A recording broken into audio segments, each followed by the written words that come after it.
To me, community is family and that sense of foundation and knowing where you came from. We always had 2 or 3 or 4 generations of family in the house at any given time. Our world revolved around food. If we weren't eating, we were cooking or we were preparing food. Picking mayhaws was probably the biggest memory from the porch area. The mayhaw, if you're not familiar with it, it's a very tart crabapple type berry, and it's in the hawthorn family. It doesn't taste very good, but it makes a really good jelly.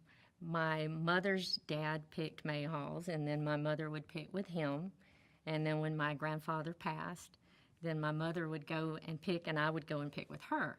And then when I had my daughter, she would go with me to pick mayhaws. So there was actually a mayhaw grove that my family picked from for all those years, but every time we would go, if we saw a seedling, we'd pick it up, dig it up and bring it home and plant it in my mom's yard. Well, all those trees now are full-grown trees, and they make mayhaws now.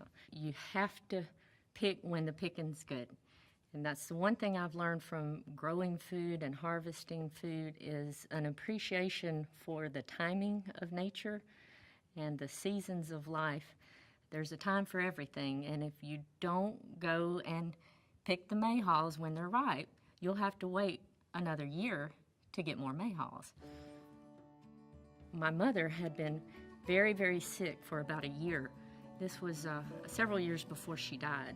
We had a lot of time to think about mortality and the impact that her loss would have on the family. She called me at work and said, "The mayhaws are ripe. I want to go pick mayhaws."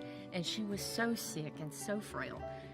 But we went and we picked mayhaws, and I was sitting there watching her, and she was picking them with such purpose. That's just what you do. I went home that night and I wrote a story about the tradition of our family picking mayhaws and about passing on traditions from one generation to the next. I have mayhaw juice in my freezer right now ready to make jelly when my daughter comes home.